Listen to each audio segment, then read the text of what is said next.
So anyway, welcome everyone. And so are you all kind of really long-term meditators? Or are you some beginners here, or is it kind of a mixture, or is anyone beginners?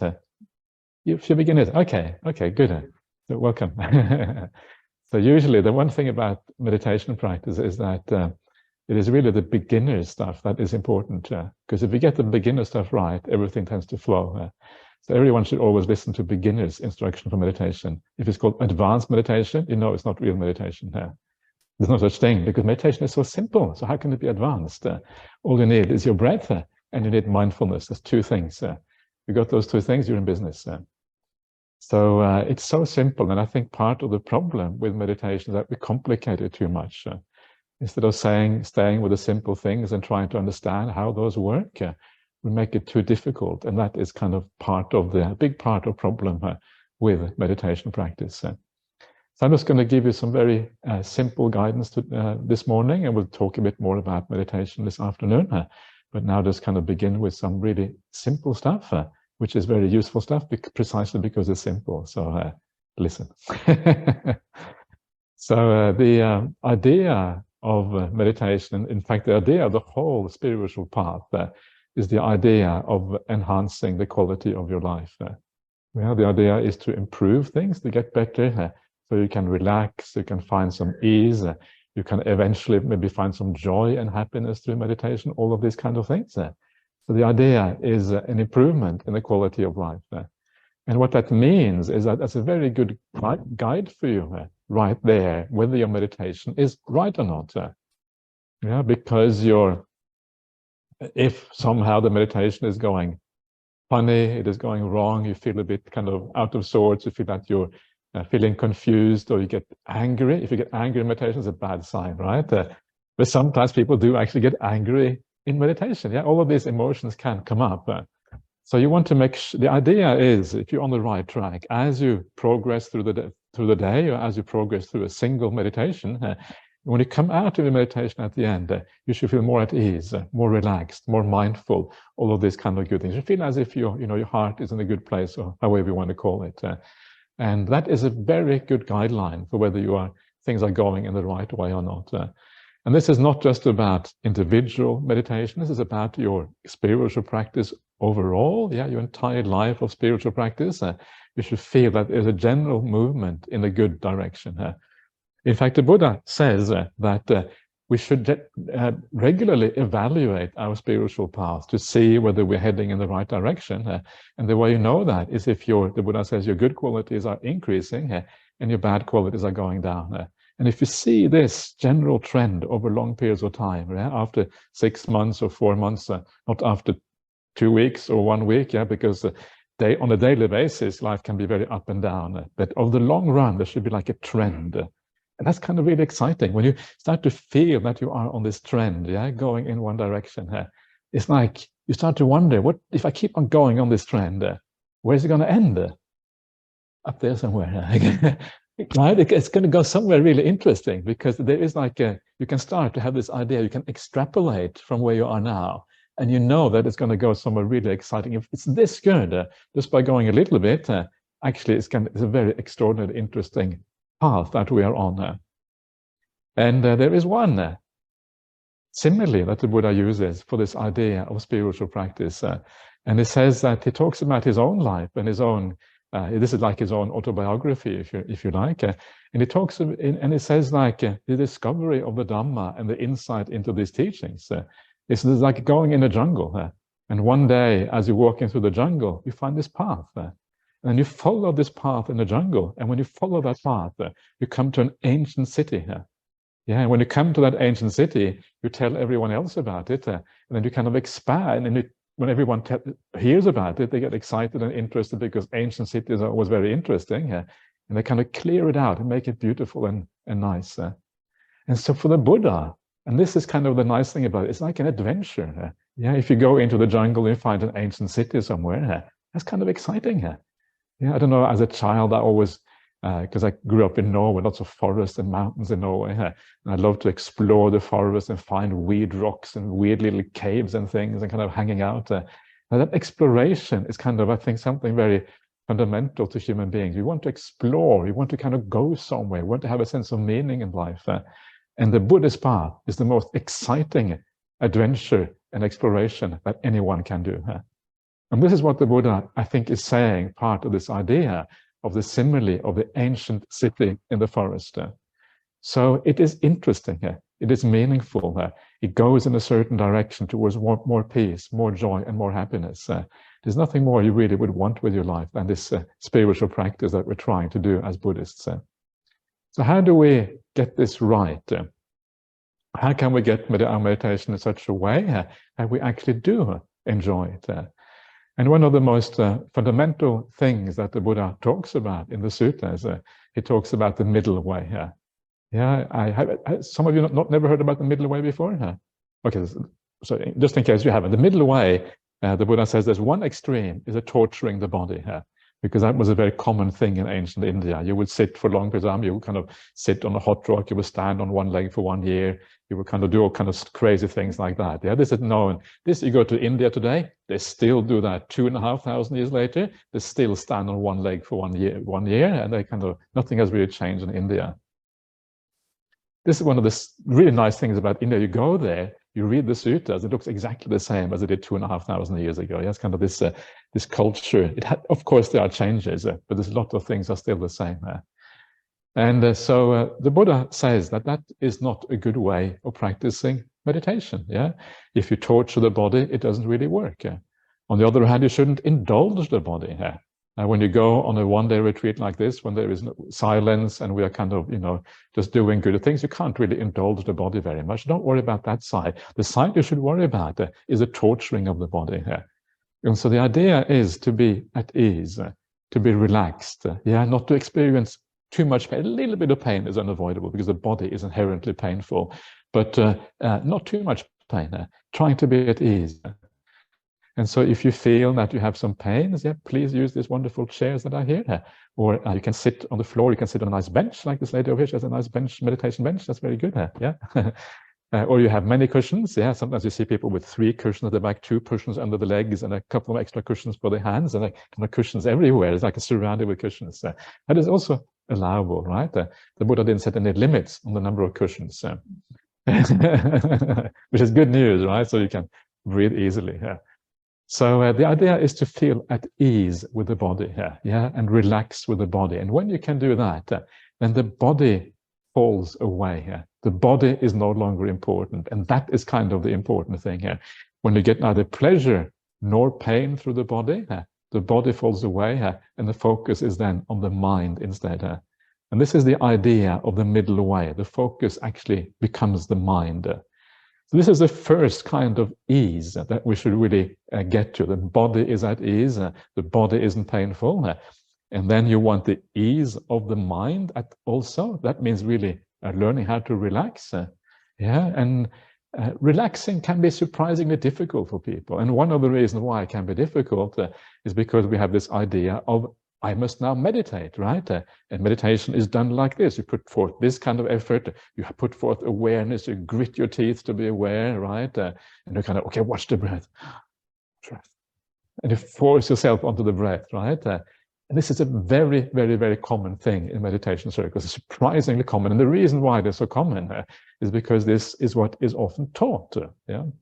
And so what we should learn, first of all, and this is in accordance with the suttas of the Buddha, we should learn first of all to give rise to mindfulness. And then when there is a degree of mindfulness, then you should watch the breath. So there's always a sequence in things. Mindfulness first, then watching the breath.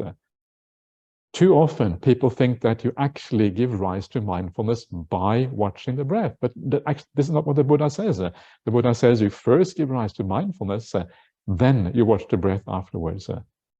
So how do we give rise to mindfulness? This is kind of the critical thing here. And the way to do that normally is that you can focus on the feelings in the body a little bit. You can just have a general sense of awareness, just learning to relax and kind of enjoy the present, enjoying the good company of being with other meditators, the good company of the Buddha just over here. So I have to kind of, he doesn't say very much, this particular Buddha, so we have to we had to kind of speak on his behalf, so to speak. So you're in good company, right? And all of these things, the idea of feeling in a good company, feeling a sense of peace, enjoying what is going on, all of these things, they kind of lead to the mind calming down and mindfulness arising here. But sometimes you just have to wait. Wait in the present, and as you wait, things tend to turn out. If that doesn't work for you, then you can focus on the body itself, soothing the body, going through the different body parts, whatever really works for you. And then by going through the body, that gives you a sense of focus, and a good sense of focus because you're calming down, and then the mindfulness may arise as a consequence of that. But the idea is just to wait, and to kind of be at ease. So a few nice perceptions to use to learn how to wait in the right way. One that I sometimes use, because sometimes if you are a little bit kind of working hard and mind is a little bit scattered and maybe you're not fully at ease, what I use is kind of sitting in my favorite armchair. When you have been to work, for example, you've been working really hard and you come back home after a long day's work, often people just sit down, or maybe they lie down even on their bed, or they sit down in the armchair or whatever they do. And the idea of sitting down in an armchair after a long day's work, when you are a bit tense or whatever, what do you do at that point? That is relaxing, right? And of course, what you do at that point is exactly nothing, right? When you sit down in the armchair after a long day's work, you allow the mind to run. You allow the mind to unwind. And if you know what that feels like, the mind is quite busy, and you just allow it to unwind, after a while, your energy comes back again. After a while, you're ready to kind of carry on with whatever duties that you may have. And this is exactly what we're trying to do in meditation. We're trying to wait, allow the mind to kind of unwind by kind of running without forcing it, without doing anything with it. And because we're not using any more energy through willpower, through doing whatever we think we should be doing, the energy returns in your meditation. The difference between sitting in a favorite armchair and doing meditation is that when energy comes back, you don't get up and continue with your chores. You carry on with that energy and take it further. So this is a nice simile here that you can use as an idea for how meditation works. Another nice technique which I often use or sometimes use, and which you can also try if you like, and that is to use the idea of death. Are you okay with the idea of dying, or is that scary for some of you? If it is scary, don't use it. If you're okay with it, and I really recommend sometimes contemplating the idea of death. It's a very, very useful contemplation. The idea is that you imagine yourself on your deathbed, and you know that one day you will be on your deathbed, and the only time to be ready for that day is now. If you're not ready now, you're probably never going to be ready. Now is the only time. And so you imagine yourself on your deathbed. And what is beautiful about the process of dying, and this is sometimes what you can see in someone who has lived a good life. If they have lived a good life, they have two qualities when they're dying. One is that they are present, right? People tend to be somehow present. They tend to be mindful when they're dying. And the reason why they're mindful is because they're giving up the world. There's nothing more to hold on to in the world, right? If you are in the process of dying, the world becomes unimportant. And so you actually give up, you let go. And this is kind of the beautiful thing about the dying process. But not only do you let go, but you also tend to have a sense of clarity when you're dying. You're letting go in a good way. You're not letting go into tiredness and lethargy. Most people tend to kind of often oscillate between restlessness and lethargy and tiredness. But on your deathbed, that oscillating between tiredness and restlessness doesn't really happen. It's as if you're able to be peaceful and you're able to be mindful at the same time. Many people, when they become peaceful, they kind of fall asleep, or they force themselves on the breath, they become restless. But here, actually unify these two things in one go. And the reason why that works again is because when you're dying, your interest in the world subsides. The world becomes irrelevant. So meditation and dying, when meditation works, it is very similar to the process of dying. Does that sound scary? It means you don't know, during meditation, am I going to die or not? Because it's a similar idea. I remember one of the famous stories that Ajahn Brahm. Has anyone here who has never heard of Ajahn Brahm before? You have heard of him? Yeah. Anyone has not heard of Ajahn Brahm? That's usually, you haven't heard of Ajahn Brahm? Okay. One person, two people. Okay. Good. So Ajahn Brahm is kind of the three of us. We have the same teacher. He's in Australia. He's actually English originally, but now he's kind of Aussie, I suppose. After a while, you kind of transferred. So you become Aussie here. Aussified, as we say down there. Actually, we don't say that. But he originally he's from London, actually, right here from Acton. Acton is a bit further west, I think. And he is our teacher in Australia. And he says he has all these stories about the kind of the old days, the good old days, right? The good old days. And now he says everything is kind of deteriorated, everything going downhill. But in the old days, when monks were real monks and these kind of stories. No. So he says that one of his teachers again was a very well-known Thai monk. He was known as Ajahn Chah, and probably the most famous meditation master in Thailand in the 20th century. And he had, when all the monks would come to the monastery, and he had one of the largest number of Western disciples of any monk in Thailand. He had drew people from abroad, both from Asia and also from the West, to him, because of his spiritual qualities or whatever. I never met him myself. And then when a monk or someone would come to the monastery and they would ask, oh, can I please ordain? I want to become a monk. And he would say, have you come here to die? And he's like, whoa, okay, maybe not sure. Okay, that would kind of show your commitment, right? So if you come to die, okay, then in that case, fine, you can become a monk. If you haven't come to die, okay, just hang around for a while. And when you're ready to die, then maybe we'll ordain you. That was kind of the idea. But of course, death, he didn't really mean literally die. Okay, maybe he did actually here. Because you've got to be committed, right, to the path. So it kind of has a double meaning here. So maybe you should be ready to die here. Sometimes we get this idea of death wrong, I think, in the Western world. I think because of our Christian heritage, we think that death is something terrible. But actually, death itself is not necessarily all that terrible. How you live your life is far more important than whether you live or die here. Yeah, because how you live your life, that is what determines your future in Buddhism. Whether you live or die, well, death is a given anyway. You're going to have to die. So whether you die a bit earlier or later, it doesn't make all that much difference as long as you live well. The real tragedy in the world is living badly. That's the real tragedy here, rather than actually whether we live or die as such. But anyway, let's leave that aside because that might be a bit challenging as a concept. But the idea of dying is more like the sense of dying as a sense of becoming peaceful, letting go a little bit of the sense of self, letting go a little bit of the ego. This is the idea of dying a little bit in the here and now. And what you will find is that kind of dying is very delightful and very beautiful. People think dying is something. Dying is actually, when it's done in the right way, done through letting go, it is a very delightful thing here. And you will notice in your own meditation, those of you who have been meditating for a while, when the ego starts to die down, when the thinking process starts to disappear in your mind, it is a very, very beautiful thing. You become peaceful, and you start to recognize how the ego, which is the thing which drives the thinking process, drives all the proliferation of the mind. Actually, the ego is terrible. It's really bad news. And actually, as you allow this to die down, that is where meditation starts to happen. And that is the other meaning of this idea. Have you come here to die? Have you come here to let go? Have you come here to allow things to fade away here? And this ego that we hold onto is just made over important. Actually, it is bad news. And you actually recognize that very soon when you start to meditate. The less there is of an ego, the less there is of a sense of self, the more at ease you feel. The more easier life becomes. You start flowing through life. The ego is what creates all these ripples in life, up and down, because we react to the world.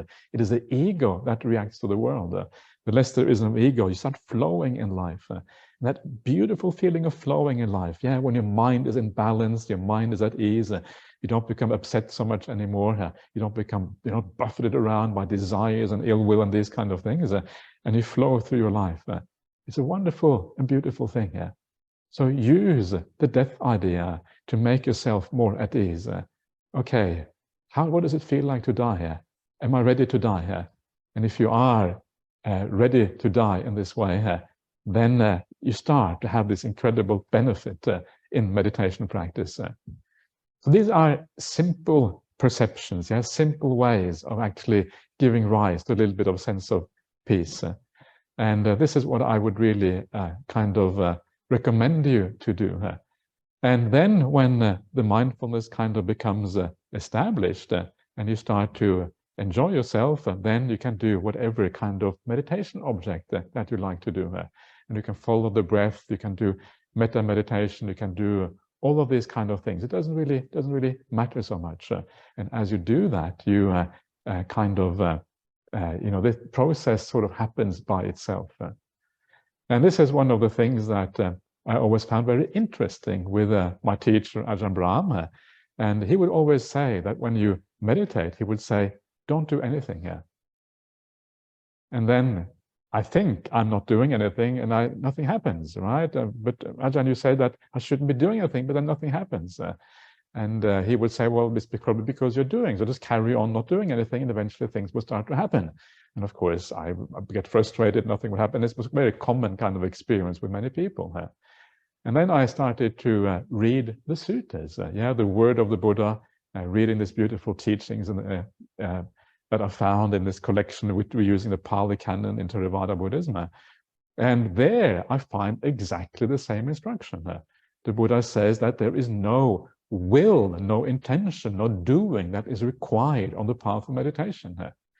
There is a particular phrase that is used in the Pali to say this. Literally means that this cannot be done by an act of will or by an act of intention.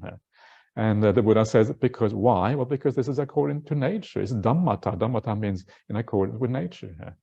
So the meditation is supposed to be a natural thing, right? And if you try to make nature do things, if you try to force nature, of course, you cannot force nature. Nature means certain laws. It means certain causal relationships. And when those causal relations, those laws actually work, it's like physics, You gravity you go down, you don't go up. If you try to go up, you have to use a lot of willpower. So go with the laws of nature, and then you're okay. And so the Buddha says, you just follow these laws, and you have to allow these laws to work out. And when these laws work out, meditation happens by itself. And that is kind of the idea here. So I started to realize the Buddha and my teacher Ajahn Brahm were actually saying the same thing here. You have to allow this process to happen here. And of course, the reason why the process doesn't happen, if the process doesn't happen, if it is a causal sequence of things, you have to go back to the root cause, the root problem, why it doesn't work. And so what is the root problem according to the sequence of conditions from the Buddha? Let me just tell you what the sequence is, right? Because it's a really, really nice sequence. And if you've never heard this before, this is your chance to get inspired by the word of the Buddha. So the Buddha says you start off with what is called sila in the Pali language. Sila means virtue, or it can be also rendered as kindness. And from that kindness comes non-remorse. Non-remorse is already very nice because you have nothing that you regret in your life. You feel really good about yourself. So non-remorse arises out of kindness. So this is kind of, you have a sense of purity within yourself. You feel that your mind is kind of bright and beautiful because that remorse is missing. Remorse here is a very broad term, but it doesn't just mean kind of, you're kind of really blaming yourself in a harsh way. It means very subtle states of mind where your mind is dragged down a little bit because there's a kind of small, tiny amount of self-blame there, which you can't even see sometimes. So the more purity you have in your life, the better you live, the less remorse, the less of this darkness you have in your mind. So non-remorse. Non-remorse, what does that lead to? It leads to a sense of gladness. It's called pamojja in the Pali language. Gladness or joy. That gladness and joy leads to piti. Piti means rapture. Rapture is even more joy, more powerful joy. Joy which starts to become really, really pleasant and really nice. What does that joy leads to? Well, if you keep on meditating on that joy, the joy leads to tranquility. Tranquility in turn leads to even more profound happiness. And then that profound happiness eventually goes all the way to the stillness of the mind. So stillness of the mind is even more tranquility. And then that stillness of the mind ultimately leads to what is called seeing, knowing and seeing according to reality. And then it goes even further, all the way to the final liberation of the path, until you become an arahant, or maybe, whatever it is. And so that is what meditation is about. People think meditation is about watching pain in the body. Sometimes people think that, but actually, if you look at the psychology of meditation, the first person experience of meditation, how it actually described in the suttas, how described through mindfulness of breathing, through the sequence of dependent liberation, through the 7 factors of awakening. These are various core teachings of the Buddha. These are all very core teachings. It actually is always expressed in this way. That is just so wonderful, isn't it? When I read these things, I remember reading these things in the beginning. I thought everyone is talking about dukkha in Buddhism, suffering. What happened to all this sukha? Here the Buddha is talking about sukha all the way. Happiness, joy, rapture, tranquility, all of these beautiful things. Why don't we talk more about these things? Because this is the real selling point of Buddhism. Everyone in the world wants happiness. If we talk too much about dukkha, everyone says we are so pessimistic in Buddhism, right? And this is what you hear very often. We are too pessimistic. So we need to kind of change our marketing strategy here. It actually matters how we present these teachings, because they always can be seen from different angles. So give the right kind of angle. And I don't know, when I read those teachings, I always wonder, how come the whole world isn't Buddhist? To me, everyone should be a Buddhist when you read these beautiful teachings. It is very difficult to find anything quite like these Buddhist teachings when you really get into them and you start to understand what's going on there. So if there is so much beauty and so much powerful things available on the Buddhist path, how come we're not always blissing out then? Shouldn't we always be blissing out in meditation? Well, this is why we need to use this causal sequence I'm talking about, and we need to come back to the root cause. When you understand the root cause of the sequence, that is when you know what it is that you need to do for this process to work, right? And of course, the root cause in all the sequence is sila, as I just mentioned before. Sila is basically morality or ethics or kindness, or how you live your life, the quality of your heart, and all of these that's what sila really is about. So once you know that it is sila, which is the root cause, it can also be faith, by the way, or confidence as well. This is an alternative way of looking at this sequence, but usually sila is the critical thing. So once you know that, you know what it is that you have to do to make this sequence work. What is that you have to do? You have to practice your ethics even better. You have to become even more moral. And that does not mean that I think you are a bad person. I have no idea, no doubt that you are a very good person. Otherwise, what on earth are you doing here? Bad people don't come to kind of these kind of places, right? Is there anyone who's bad here? You see, I told you there's no one bad here. So, but the problem is that the Buddhist idea of ethics is very profound and it's very detailed, and it has to do with our entire being. It is not just about kind of our outward action, but how we are as human beings, how we think, how we perceive, how we relate to the world in a very deep way. So it's a very, very demanding kind of ethics. And it's not just the negative ethics of avoiding the bad things, but it's the positive ethics of doing the good things. And all of these things come together in Buddhist ethics. So no wonder. So even though you are very good already, and I have no doubt that you are very good at, because otherwise you wouldn't be here, but still, you're probably not perfect. So is anyone here perfect? So you're neither bad nor perfect. You're somewhere in between there. I just proved that because no one raised their hand. It's a bit dodgy proof, right? Anyway, so you can always do a bit better. So that is where the meditation comes from really purifying your ethics. And that is true in daily life. This is why we need to integrate the spiritual path into all of our daily life. You cannot really separate ordinary life from meditation or the spiritual path. Everything has to become one thing. In fact, everything has to be subsumed under the heading of spirituality. Spirituality comes on top, and then everything else comes underneath. Your family life, your work life, your whatever it is that you do, kind of take second rank under the spiritual path. Spiritual path should always be at the top. And of course, the beauty of that is that your ordinary life also tends to kind of become very peaceful and harmonious and nice if you put the spiritual life at the kind of top position here. And it also means that when you come here, right now, yeah, we should actually tap into some of those good things that we have been doing here. Yeah, and one of the ways of doing that is to be aware of the fact that we live a good life, keep the 5 precepts, that we're trying our very best to do all of these things. Yeah, tapping into that, have a sense of appreciation for what we are trying to do.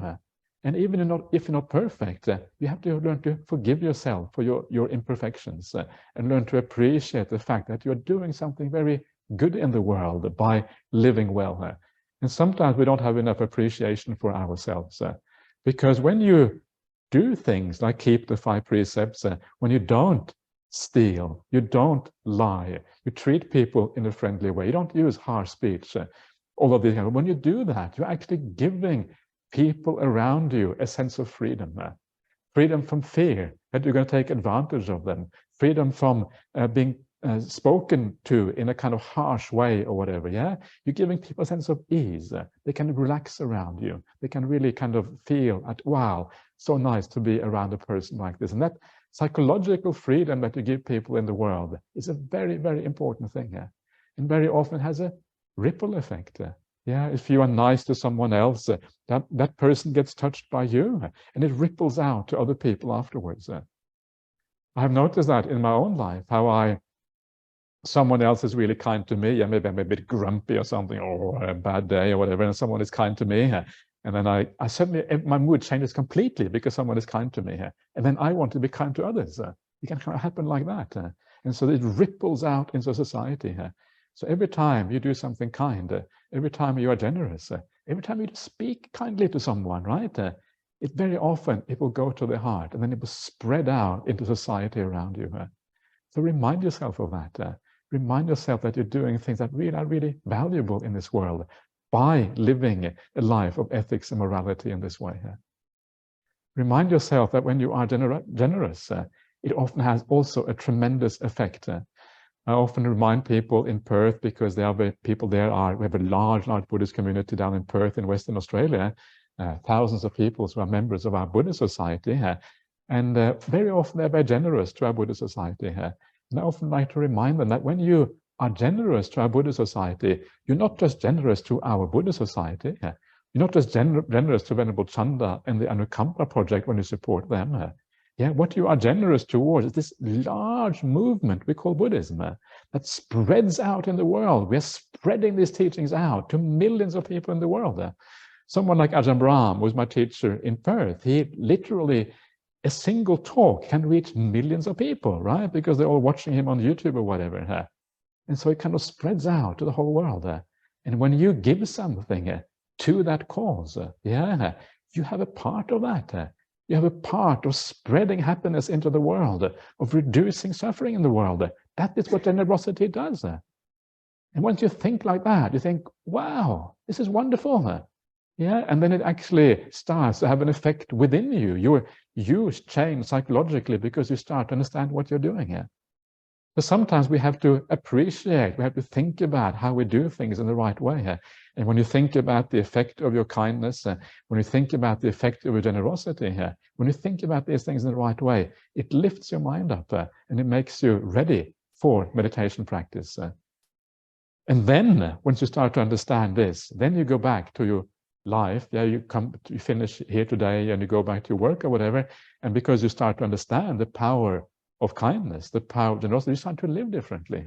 You start to become a different person in your daily life because it gets lodged in your mindfulness, lodged at the back of your mind, and you carry these ideas with you into your ordinary life, and you become a better person.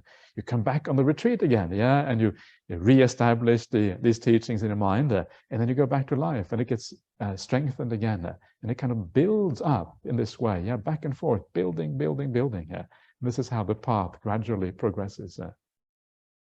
So this is kind of the idea behind all of this, And if you can tap into some of these good feelings, first of all, you establish mindfulness, you sit comfortably, you are at ease, you let go a little bit, and you feel a sense of ease in body and mind. And as you feel that sense of ease in body and mind, you allow mindfulness to gradually arise. To strengthen that mindfulness, you enjoy the good company. This is maybe the easiest way sometimes of finding a sense of feeling good. Yeah, when you are in good company, you think, wow, I'm so fortunate to be part of this. Yeah, the Buddha is here, his teachings are here. We've got some monastics here. We have all of these lay practitioners who are here. Everyone kind of coming together in this beautiful way, listening to the powerful word of the Buddha. Actually, it is very uplifting when you get that recollection going for you in the right way. Or you just remember the fact of how you live your life in a good way.